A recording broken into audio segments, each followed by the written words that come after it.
आपने कभी नोटिस किया है, कुछ लोगों का नाम सुनते ही एक स्ट्रॉन्ग इम्प्रेशन बन जाता है। कुछ लोगों को अपॉर्चुनिटीज़ रिलेटिवली इजीली मिलती हुई नज़र आती हैं। कुछ लोगों की कम्युनिकेशन इतनी पावरफुल होती है कि लोग उनकी बात तुरंत सुन लेते हैं, और कुछ लोग बहुत टैलेंटेड होने के बाद भी वो रिकग्निशन नहीं पा पाते जिनके वो हकदार होते हैं। तो सवाल ये है, क्या इसमें सिर्फ मेहनत और लक का रोल होता है, या फिर नाम की वाइब्रेशन भी कहीं ना कहीं अपना रोल प्ले करती है? हेलो फ्रेंड्स, मैं हूं गीता चुग और आप देख रहे हैं नुमेरो टॉक। आज हम बात करेंगे शेल्डियन नेम न्यूमरोलॉजी की, स्पेसिफिकली उन नेम नंबर्स की जो जनरली सबसे ज़्यादा प्रेफर्ड माने जाते हैं। लेकिन वीडियो शुरू करने से पहले एक बहुत इम्पॉर्टेंट बात, ये जो नंबर्स हम डिस्कस करेंगे ये शेल्डियन टेबल से कैलकुलेट किए जाते हैं, और न्यूमरोलॉजी में कोई भी नंबर फाइनल करने से पहले डेट ऑफ बर्थ कंपैटिबिलिटी देखना बहुत ज़रूरी होता है। फिर भी जनरल ऑब्जर्वेशन के हिसाब से 1, 3, 5 और 6 को काफ़ी स्ट्रॉन्ग और बैलेंस्ड नेम नंबर्स माना जाता है। अब चलिए समझते हैं कि 1, 3, 5 और 6 को जनरली इतना पावरफुल क्यों माना जाता है। सबसे पहले बात करते हैं नेम नंबर 1 की। नंबर 1 को सूर्य की वाइब्रेशन माना जाता है। लीडरशिप, रिकग्निशन, अथॉरिटी, कॉन्फिडेंस, ये वाइब्रेशन लोगों को नोटिस करवाती है। कई बार ऐसे नाम वाले लोग नेचुरली लीडरशिप पोजीशन की तरफ अट्रैक्ट होते हैं। लोग उनकी प्रेजेंस फील करते हैं, उनकी बात को इम्पोर्टेंस देते हैं। इसी वजह से नंबर 1 को रिकग्निशन और विजिबिलिटी का नंबर भी माना जाता है। अब अगर नंबर 1 लीडरशिप देता है तो नंबर 3 रिस्पेक्ट और विजडम देता है। नंबर 3 जुपिटर की वाइब्रेशन माना जाता है। नॉलेज, गाइडेंस, टीचिंग, कम्युनिकेशन, ऐसे लोगों पर लोग ट्रस्ट करते हैं, उनसे एडवाइस लेते हैं। टीचर्स, कोचेस, कंसल्टेंट, स्पीकर्स, ऐसे प्रोफेशंस में नंबर 3 का इन्फ्लुएंस काफ़ी अच्छा माना जाता है। ये ग्रोथ के साथ रिस्पेक्ट भी अट्रैक्ट करता है। अब आते हैं मेरे फेवरेट नंबर्स में से एक, नंबर 5। नंबर 5 मरकरी की वाइब्रेशन है, और ऑनेस्टली आज के ज़माने में कम्युनिकेशन ही करेंसी बन चुकी है। जो कम्युनिकेट कर सकता है वही कनेक्ट कर सकता है, और जो कनेक्ट कर सकता है वही ग्रो कर सकता है। Business, marketing, networking, sales, social media, public dealing, हर जगह नंबर 5 की वाइब्रेशन बहुत अच्छा सपोर्ट देती है। इसीलिए न्यूमरोलॉजी में नंबर 5 को काफ़ी डायनेमिक और ग्रोथ ओरिएंटेड वाइब्रेशन माना जाता है। और फिर आता है नंबर 6, वीनस की vibration, attraction, popularity, luxury, harmony, relationships. ये वाइब्रेशन लोगों को नेचुरली अट्रैक्ट करती है। Fashion industry, beauty industry, hospitality, entertainment, customer facing business, इन सब में नंबर 6 काफ़ी सपोर्टिव माना जाता है। कई बार आप नोटिस करेंगे कि कुछ लोगों में एक नेचुरल चार्म होता है, लोग उनके साथ कनेक्ट करना पसंद करते हैं। ये नंबर 6 की क्वालिटी हो सकती है। अब यहाँ एक इम्पॉर्टेंट सवाल आता है, अगर 1, 3, 5 और 6 को इतनी प्रेफरेंस दी जाती है तो फिर 2, 4, 7, 8 और 9 का क्या?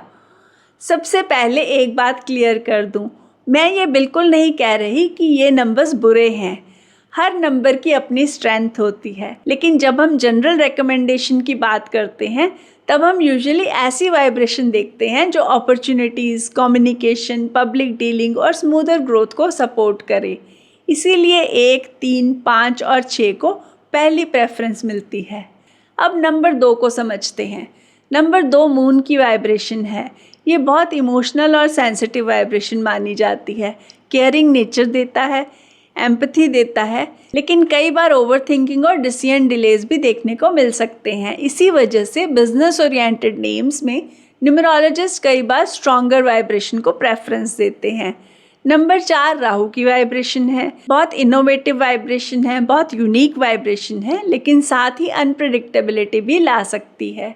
कई बार इंसान इतना डिफरेंट सोचता है कि लोग उसे समझने में टाइम लेते हैं। इसीलिए हर केस में नंबर 4 को चूज नहीं किया जा सकता। नंबर 7 केतु की वाइब्रेशन माना जाता है। रिसर्च, विजडम, स्पिरिचुअलिटी, ये इसकी स्ट्रेंथ्स हैं। लेकिन नंबर 7 पब्लिक विजिबिलिटी से ज़्यादा इनर ग्रोथ पर फोकस करता है। और जब हम ब्रांडिंग और मास अपील की बात करते हैं तो कई बार दूसरी वाइब्रेशन ज़्यादा सपोर्ट करती हैं। नंबर 8 शनि की वाइब्रेशन है। 8 गलत नंबर नहीं है, लेकिन डिमांडिंग नंबर ज़रूर है। ये डिसिप्लिन मांगता है, पेशेंस मांगता है और कई बार रिजल्ट्स डिले के साथ देता है। इसी वजह से हर इंसान के लिए ये वाइब्रेशन कंफर्टेबल नहीं होती। और नंबर 9 मार्स की वाइब्रेशन है। बहुत पावरफुल वाइब्रेशन, बहुत एनर्जेटिक वाइब्रेशन, लेकिन अगर बैलेंस ना हो तो अग्रेशन और अननेसेसरी कॉन्फ्लिक्ट्स भी क्रिएट कर सकता है। इसीलिए इसे भी केयरफुली इवैल्यूएट किया जाता है। अब यहाँ एक कॉमन कन्फ्यूजन क्लियर कर देते हैं। बहुत लोग मुझसे पूछते हैं, गीता जी अगर नेम नंबर इम्पॉर्टेंट है और अगर नाम चेंज करेंगे तो क्या डॉक्यूमेंट्स में भी करवाना ज़रूरी होता है?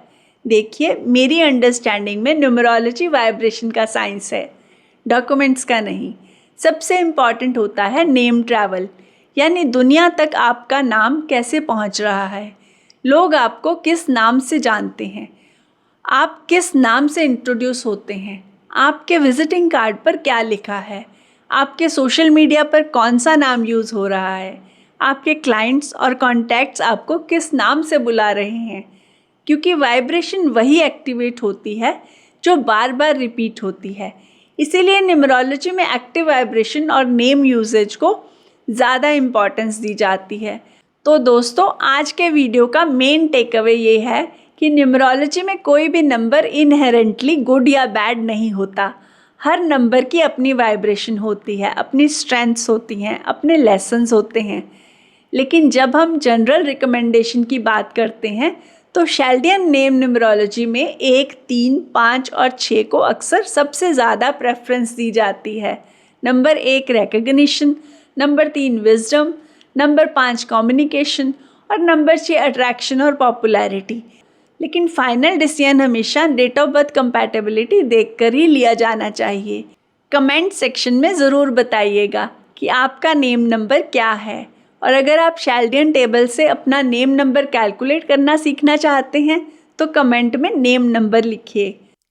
वीडियो पसंद आया हो तो लाइक करिए, शेयर करिए और नुमेरो टॉक को सब्सक्राइब करना मत भूलिए। मिलते हैं अगले वीडियो में। Till then stay blessed, stay positive, stay aligned. Thank you very much.